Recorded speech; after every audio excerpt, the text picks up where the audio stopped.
Thank you for the very kind introduction and for having me here today. And I'd like to thank you all for joining me on this seminar, where I'm excited to share my work on studying the development and diseases of the human cerebral cortex. My research throughout my PhD and postdoc times has always been motivated by a deep fascination of the human brain. Some would consider the most complicated object in the known universe. I would assume many of you share this fascination with me, though you may come from different backgrounds and study different topics. When you are asked to picture what a human brain looks like, what appears in your mind as the bulk part of what you see is actually the cerebral cortex, because it is the largest brain region that encompasses almost the entire outer visible structure, and it is characterized by the memorable structural complexity of surface folding and internal layers. When comparing between different mammalian species, the human cortex is the most evolutionarily divergent brain region, evident from its disproportionate expansion in size, which supports the advance of its higher cognitive functions. Many think that it is the cortex that makes us so unique, and its functional advances is accompanied by higher susceptibility for things going wrong, in which case, diseases. Much of what we know about how the human cortex functions and develops is derived, of course, from animal models, and most notably from mouse and rats. Rodent models have been tremendously valuable because the overarching principle for cortical development is shared between all mammalian species, as illustrated in this graph here. You always start with progenitor cells down below that are in charge of proliferating and differentiating into neurons. These newborn neurons need to go through a process called radial migration to get themselves from the bottom to the top, where they settle and form the cortical plate, which is the developmental structure that becomes a brain matter later, where they stack into different layers.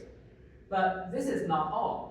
The neurons also need to know which area of the cortex they are, so that they know what identity to specify into for the particular function. For instance, the neurons that you found in the motor cortex versus the visual cortex are not exactly the same. We will go through all four of these processes in today's seminar as we progress. Of course, mouse models are used when to analyze how things do not go according to that beautiful plan. For instance, a gene called ASPM is associated to cause microcephaly in human patients, a condition where babies are born with abnormally small brain. When the mutation is introduced in the mouse brain, indeed, you get a significant reduction in the brain size. But if you compare to the MRI images of the patients, you will immediately see how the mouse model do not fully recapitulate the severity seen in human patients. This is probably due to that even the same gene can have different functions and be of different importance between different species. And a comprehensive understanding of human neurodevelopmental disorders would necessitate the study of human systems. As the seminar title of today's seminar suggests, I'm here today to share with you how my work has established multiple platforms that enable us to do so. Let's start from the first step, proliferation, where it all began. The progenitor cells in the developing cortex, called radial glia cells, in both mouse and human, would form a ventricular zone down below. But unlike in the mouse, for the human, the BZ is actually not the primary pool of neuroprogenitor cells. Rather, there's a separate pool of progenitors called outer subventricular zone, which becomes many, many times larger in size than the VZ for the human mid-gestation. And therefore, they are responsible for producing the majority of human cortical excitatory neurons. The OSVZ is completely absent in rodents. While it can be found in many other mammalian species, you may still need to deal with other species differences. So a model that recapitulates both the molecular and structural properties of these progenitor cells specifically for the human development would be most ideal. Introducing brain organoids. During my PhD work with Drs. Hongjun Song and Guoli Ming, initially started at Hopkins and later moved to here at Penn, we pioneered the method development for brain organoid technologies, where instead of growing cells on a 2D petri dish, we grow them in a little ball in 3D suspension, such as a spinning bioreactor that we invented here. These organoids would grow to about 3 to 4 millimeters in diameter, and their inside would recapitulate many key aspects of the human fetal cortex. We start by detaching human iPSC into suspension, where they will self-aggregate into a small ball, and we provide them sequentially with biochemical cocktails that induce them to differentiate into first neural ectoderm and then into dorsal forebrain progenitors destined to become the cortex. We also embed them in a protein matrix where they are allowed to self-assemble into these kind of neural tube-like structures. These cells would proliferate and produce neurons that build the outer layer as the organoids expand in size. Often, I like to crop little columns like these to highlight the laminar structures within them, as you will see several times in today's talk. We find that indeed these organoids can dynamically form the structure that recapitulates what we see in vivo, despite of the obvious size difference. As the layers expand, we see the critical OSBZ structure is well recapitulated within these organoids, and also, of course, the organoids contain all the major cell types, including the outer radial glia specifically found in the OSBZ.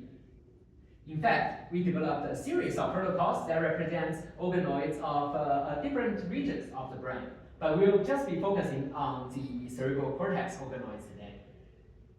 The opportunity to test the utility of our organoids came in the form of news headlines when an outbreak of mosquito-borne Zika virus coincided with a case surge of thousands of babies born with microcephaly. We decided to use the organoid as a platform to test the effects of Zika virus infection into the central nervous system. We directly expose the organoid to the virus, and then upon infection, the infected organoid would appear much smaller in size. We can locate the virus using an antibody marked in green, and we found that the Zika virus actually specifically infects the radial glia cells in these organoids, the progenitors that are in charge of producing everything else. Upon infection, Zika virus wreaks havoc by at least 2 mechanisms. First, proliferation, suppression of proliferation, and second, induction of apoptotic cell death. Both would lead to a dramatic reduction in the neuronal volume, providing an explanation for the microcephaly phenotype seen in those patients. Our organoid model was in fact so efficient that we were among the very first to provide experimental evidence supporting the link between Zika and microcephaly. And later on, our finding was supported by rodent models and eventually primate models. We're proud that our work actually generated a real-world impact when it contributed to the CDC's announcement that this concluded Zika virus causes neurological birth defects and advised pregnant women against traveling to those affected regions. And also, the organoids became the go-to platform for many follow-up studies on this topic. Well, after the neurons are born, let's dive into the next step, migration. The radial glia cells, they got their names because of their distinct morphology. Their cell body located down below, but they send this long radial process all the way reaching to the top. These radial processes form the migrational tracks for newborn neurons, where they basically climb up a rope to get themselves up to the top. Another key feature of this migration is that newborn neurons always migrate surpassing existing layer of neurons, and therefore the well-known 6-layer structure of the cerebral cortex is formed in a so-called inside-out pattern, where the deep layers, layer 6 and layer 5, are born earlier, while the upper layers, layers 4, 3, and 2, are actually built later. It is like stacking up a brick wall. You always lay new bricks on top of the existing layers and stack it up. Layer 1 is a bit of an exception, as it is not primarily made of excited neurons. So, if we want to study neuron migration in organoids, having well-organized radial scaffold is a prerequisite. In a later improved version of our protocol, we managed to generate these highly organized radial scaffold of these radial glias, providing the substrate for proper neuronal migration. These organoids will be put to the test very soon. As I started my postdoc work at Boston Children's Hospital, the Walsh Lab has established a close tie with clinical geneticists. A 3-year-old patient was diagnosed with neurological developmental delay, and the MRI images revealed malformation of the cerebral cortex, most notably in the form of polymicrogyria. As the name suggests, polymicrogyria means many small folds. It is a condition where instead of forming the proper stereotypic cortical folding patterns, the cortex exhibits small disorganized patches of these dense shadow folds, which is often associated with defects with neuronal migration where the neurons fail to reach their proper destination.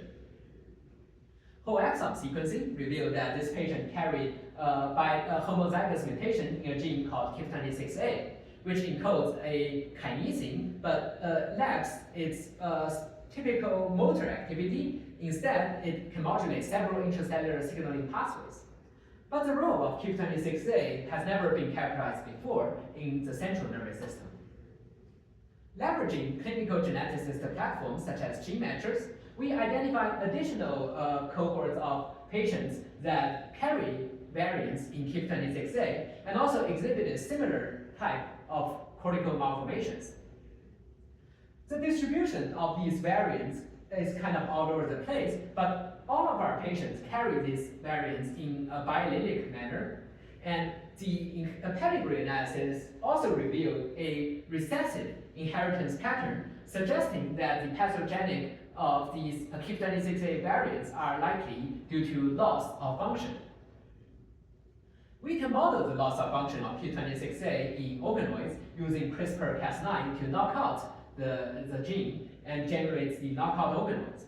From the outside, the knockout organoids grow pretty well, and we also use the single nucleus RNA-seq to show that the control and knockout organoids contain all the major cell types at similar proportions. We also found that KIF26A is specifically expressed by the immature migrating neurons, supporting of a hypothesis that it plays a role in neuronal migration. To test this in the organoids, we can label newborn neurons born within a 2-hour time window by exposing organoids to a chemical called EDU that binds to open DNA during cell division. And a few days later, we can track where the labeled neurons are. In the control organoids, we see that the labeled neurons manage to migrate to the top of the cortical plate, which is what they're supposed to do. But in the knockout organoids, many of these labeled neurons are actually stuck halfway, being slow or unable to reach their proper destination. From the literature, as well as our own analysis of single nucleus RNA-seq, we got some hints that KIF26A modulates the focal adhesion kinase pathway, which might be involved in its role in regulation of neuronal migration. When we treated the knockout organoids with a pharmacological inhibitor of FAT, indeed, we see a strong rescue of the migratory defect. Together, the KIF26A study provides an example where we can integrate organoid models with human genetics to very efficiently study the function of a previously uncharacterized gene and provide an explanation for the etiology of the neurodevelopmental disorders. These days, with large consortium efforts really accelerating the speed of genetic discovery, the rate of variant discovery far outpaces the rate that we can functionally test them. And our organoid model would provide a critical platform to bridge this gap. So I'm excited to explore more of this type of disease modeling study in my future research. Well, after the neuron migration, it is time for layer formation. I've given you a lot of sales pitch on what the organoid can achieve, that it dynamically recapitulates the developmental trajectory. Does that mean that we can grow the organoids to a year or two and get the equivalent of a postnatal brain? Unfortunately, this is not possible due to a physical barrier, as we are growing ball cells without vasculature or circulation.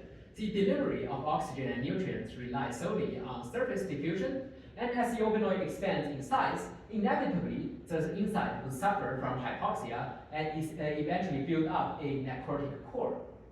And when the neuroprogenitor cells that relocate inside die first, no new neurons can be produced and the radial scaffold is disrupted, so that we can never grow the organoids to reach a more mature developmental time stage. This is when I considered an alternative approach. If it is inevitable that the inside suffers from hypoxia when we grow in spherical structures, what about we avoid the spherical structures altogether? So I developed the sliced neocortical organoid method, where I use the vibrotome to slice open the spherical organoids into a 6-section of 500 micron, and do so repeatedly so that it doesn't have a chance to grow back into a ball. But it's still thick enough for the organoid to maintain its structural integrity in the 3 dimension on the horizontal direction. So with some tweaking of the protocol, we managed to maintain the structural integrity after repeated slicing, and this effectively alleviates the hypoxia problem inside. So that we keep these progenitor cells alive, they are producing more neurons, and also the radial scaffold is left intact. With new neurons being born and allowed to migrate properly, for the first time, we managed to generate distinct upper and deep cortical layers within these organoids when we grow them all the way to 150 days.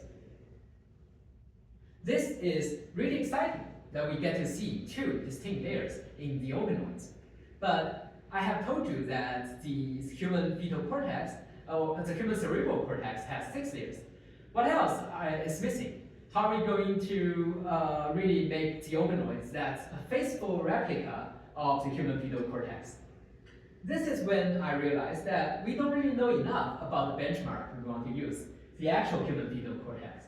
When talking about the 6-layer structure, we are referring to the psychoarchitectural layers defined in the postnatal brain. This is not visible during the mid-gestation stage, when the cells are completely densely packed in a homogeneous manner, where you can't really tell the differences of any layers at all. And immunostaining for canonical layer markers in the fetal cortex would typically reveal at most the difference between the upper and deep cortical layers, similar to what we saw in the organoids. So we don't really know if the 6 layers has already been formed in the mid-gestation stage. This gap of knowledge begs us to ask when and how are the layers specified, and how do the neurons of each layer obtain their distinct cellular identities. When speaking of cell identities, the most powerful tool at our disposal these days is, of course, high-throughput profiling of single-cell gene expression, where we can represent each cell as a dot, project them onto the 2D and cluster them based on their gene expression. You are probably very familiar with looking at these UMAP plots.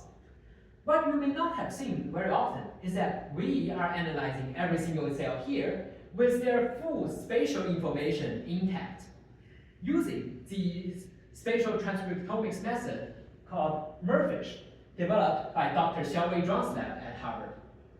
MERFISH allows the precise measurement of every single cell here for their expression of hundreds or even thousands of genes within a custom gene panel. It does so in a way that is very cost-efficient comparing to sequencing-based spatial transcriptomics method, and is also offered the true single-cell resolution. introducing the third human-centric approach of the day, spatial omics analysis of human primary samples. So we wanted to analyze the human fetal cortex, and we set our goal to build an extensive atlas of the human fetal cortex by characterizing several different areas of the cortex as well as different gestational ages. We designed a gene panel for merge analysis that initially contained 300 genes and recently expanded to 1,000 genes. These would include genes that are canonical markers for major cell types, but more importantly, for novel markers that are recently identified from single-cell RNA-seq analysis with cluster-specific enrichment patterns. Here, we encounter a key challenge.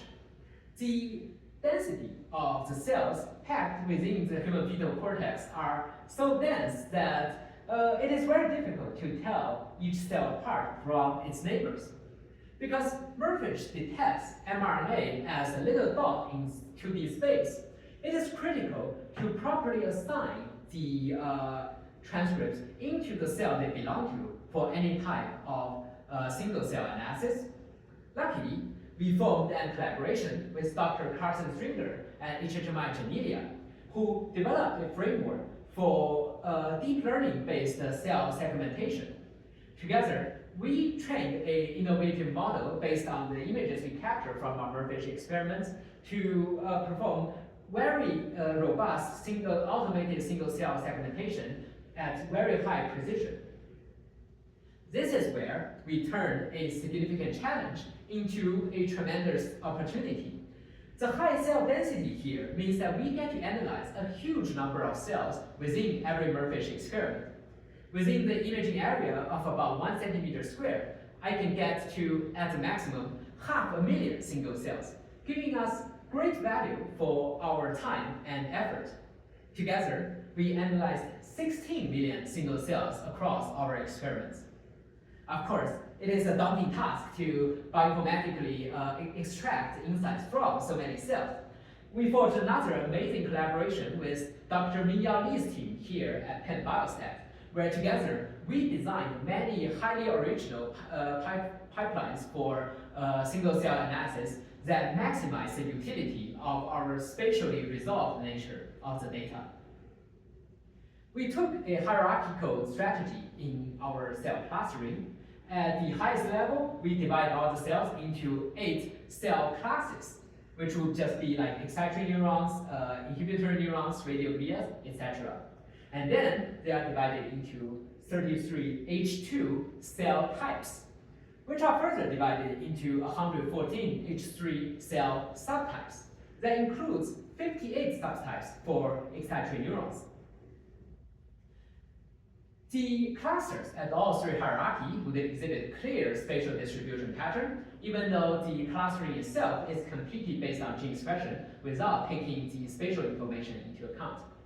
When coloring the cells based on their H2 cell type identity, we can visualize the beautiful cytoarchitecture of the developing fetal cortex, including critical laminar structures such as the ventricular zone, the outer subventricular zone, as well as the cortical plate where the neurons are. Let's zoom in onto the cortical plate and color the cells based on their H3 subtypes. This is when, strikingly, we see that the 6-layer structures of the human cortex can be clearly defined by selected subtypes of neuronal clusters characteristic of each layer. And this happens as early as gestational week 22, which is 3 months before the earliest hints of cytoarchitectures would emerge. If I remove the color and show all the cells in gray for you, you will not be able to see the difference at all between any of these layers. But now we know that the 6 layers of the human cortex is formed from the very start, defined molecularly. It is just until now we never had a good way to visualize them. When comparing across different time points, we see indeed that progressive inside-out formation of the cortical layers, where we start from having layer 6 and 5, and then building the layer 4, building the layer 3, and then at GW22, finally we get all 6 layers. Importantly, What I'm showing you here are just a handful of selected subtypes, but there are many more subtypes, and if we analyze the distribution of all of them, we see that the laminar complexity of the neuron distribution actually far exceeds the traditional definition of the 6 layers. Majority of these neuronal subtypes would exhibit their own bell-shaped distribution curve that is not respectful to the layer borders defined by other clusters, and there are extensive intermixing. This is a feature that had recently been reported for the adult cortex, but now we know that this is also a developmental feature that persisted all the way to the adult stage. The structural complexity of the human cerebral cortex is, of course, very striking at the vertical direction of the laminar formation, but it also extends to the horizontal direction in terms of the differences between different cortical areas. In the adult cortex, we can divide it into dozens of functionally specialized areas, such as the motor cortex and the visual cortex, which perform, of course, very different functions. And they contain different repertoire of neuronal subtypes, and they also exhibit a clear difference in the 6-layer cytoarchitectures. But how these areal differences emerge during development, especially for the human system, has remained largely unexplored. But we know this is a critical question, because cortical areas can exhibit different susceptibilities to disease conditions. For example, patients carrying variants in this gene called SEP85L would exhibit the very striking lissencephaly phenotype, where the cortex is almost completely smooth, lacking that folding pattern. But this happens specifically for the posterior area of the cortex, with the anterior area almost completely spared.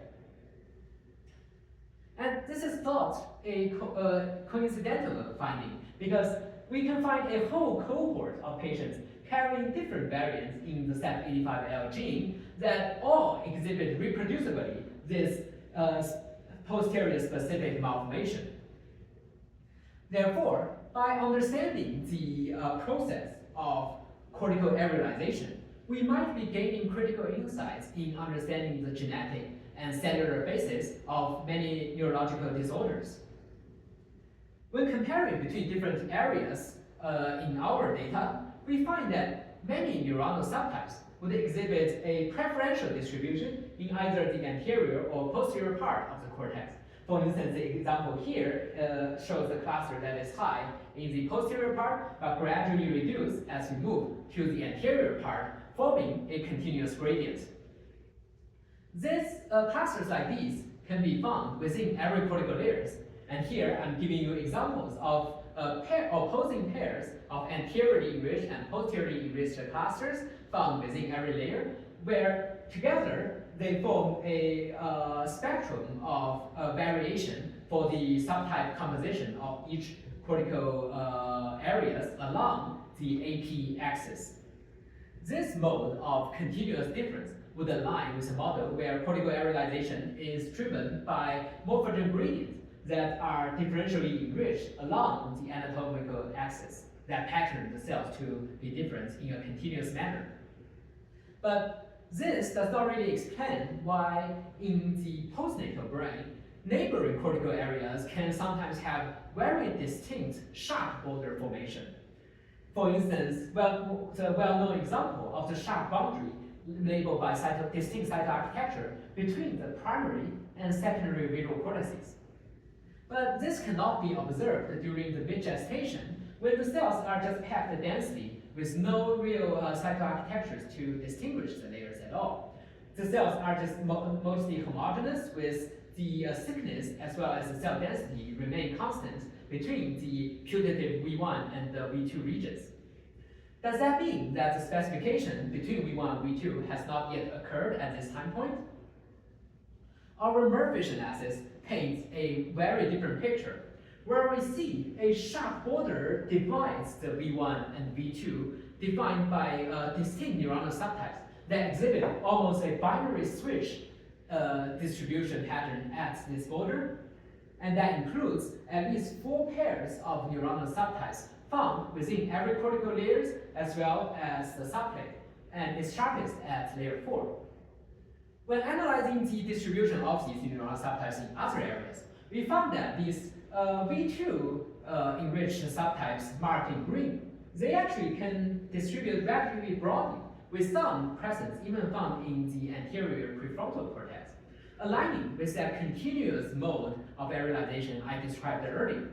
But the V1 neuronal subtypes, they are truly unique. They are found exclusively in the V1, not anywhere else, suggesting that maybe V1 has a very specific neuronal specification program that leverages another different mechanism.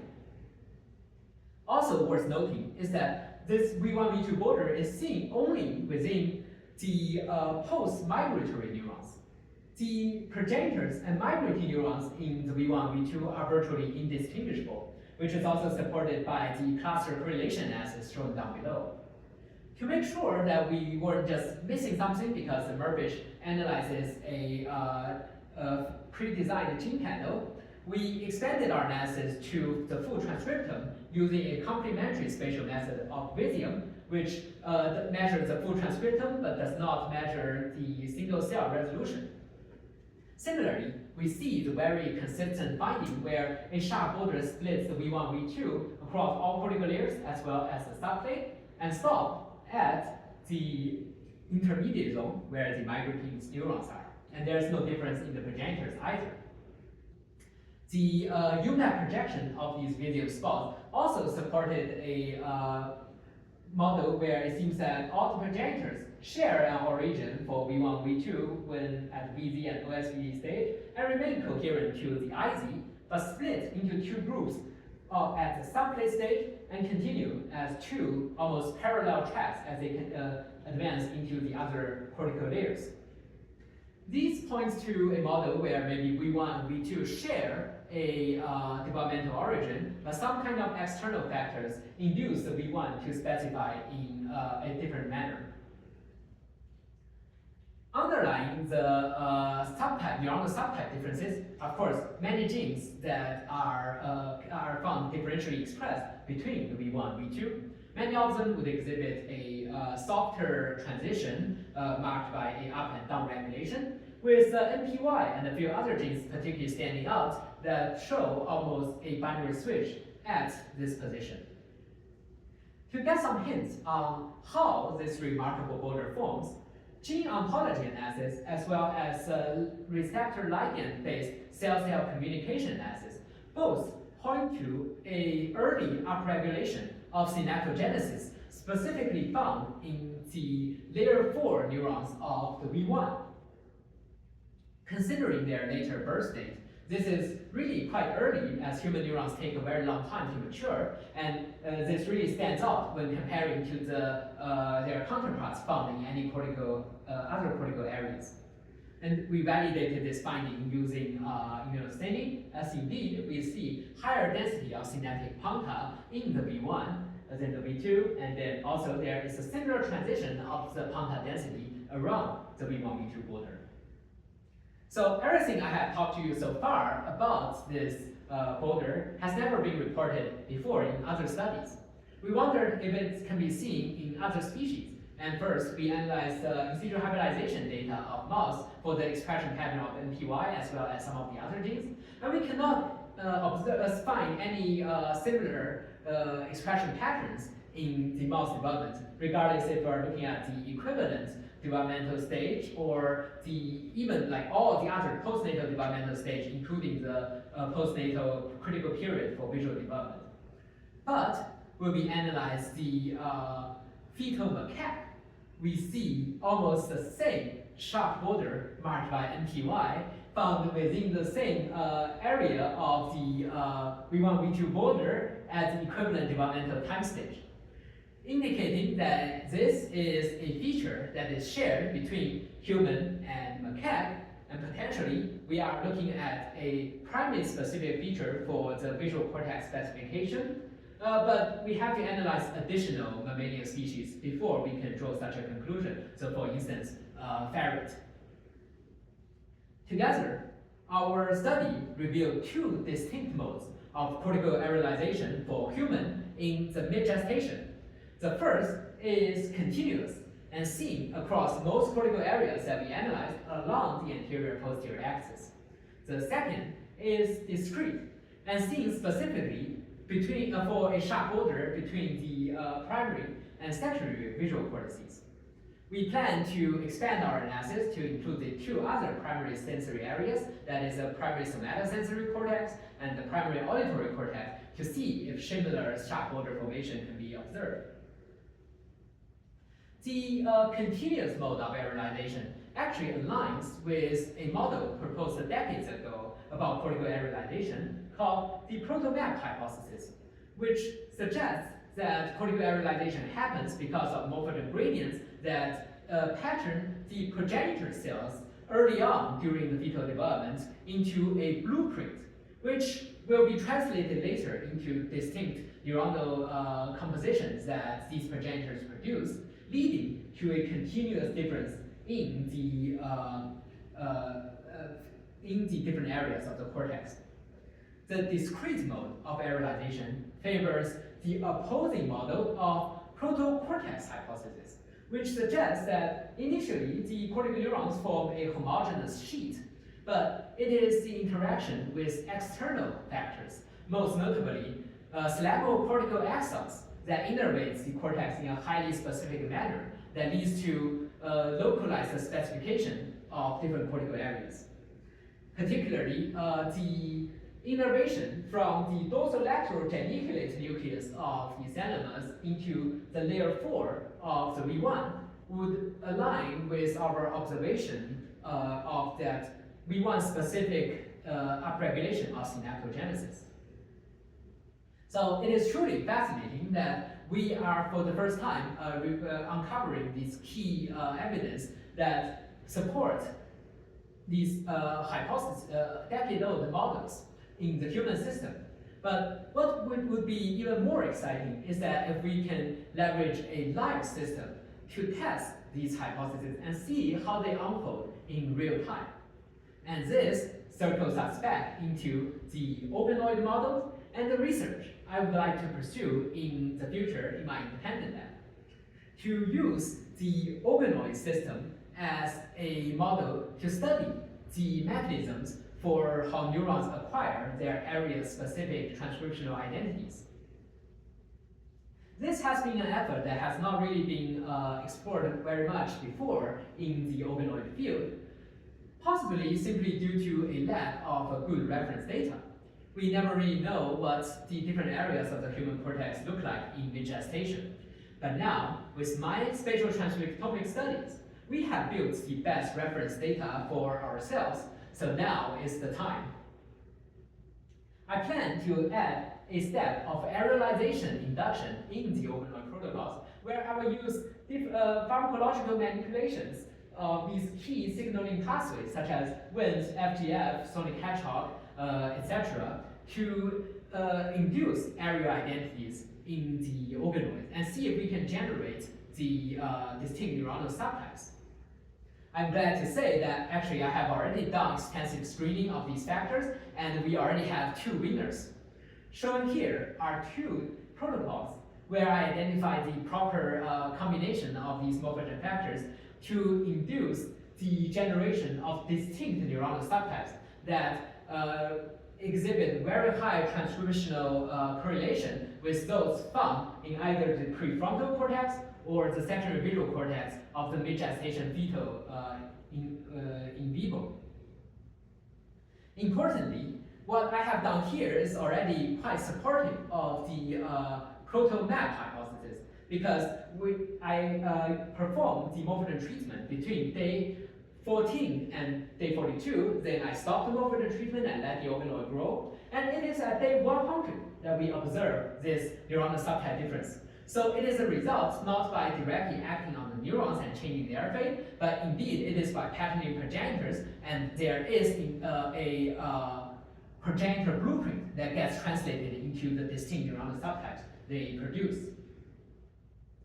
Not only does this help us to understand the cortical arealization process, it also builds a better disease model in a way that it is a more faithful replica as those found in the in vivo, and also it is more reliable with less variability comparing to conventional organoids with unspecified or randomly generated neuronal subtype identities.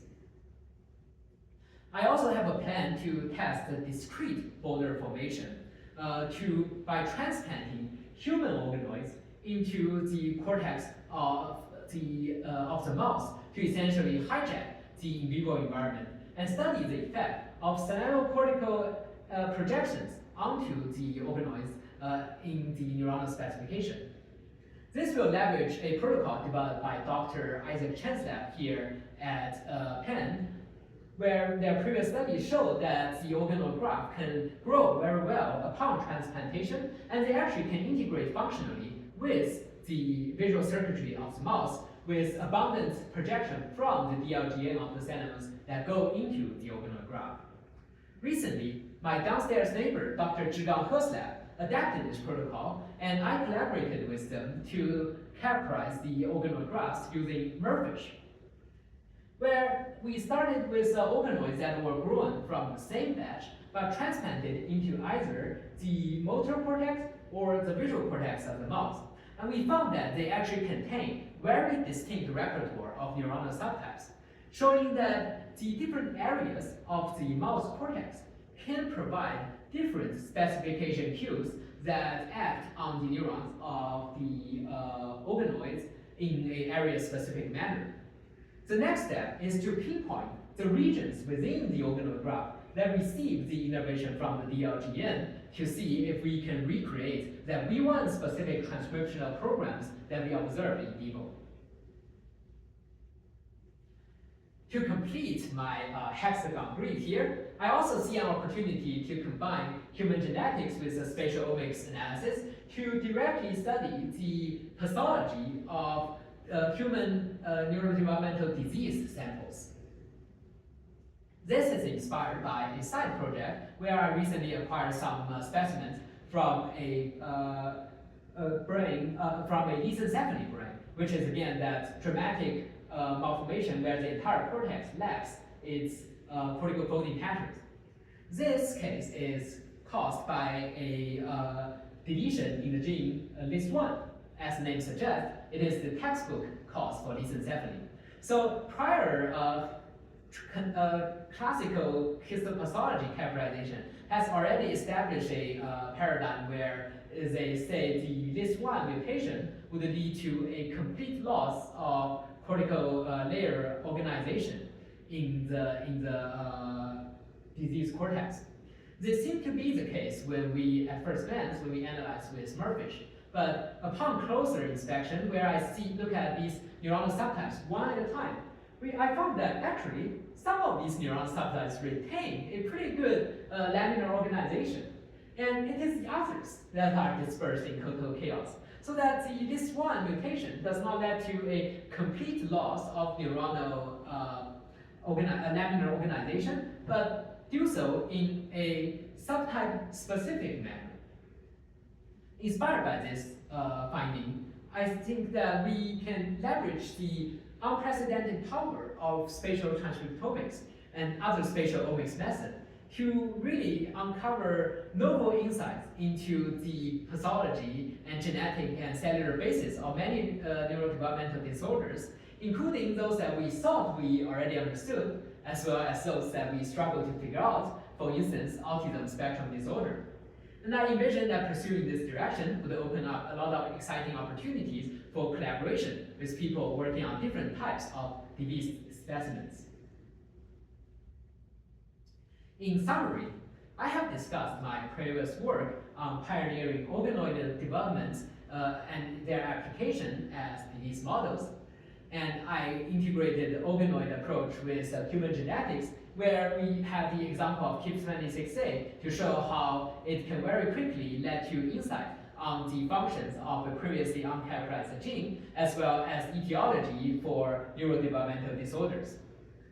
Lastly, I discussed my work of using spatial transcriptomics to study the human fetal cortex, building an extensive atlas, as well as uncovering key insights into the how the different areas of the cortex are formed during development.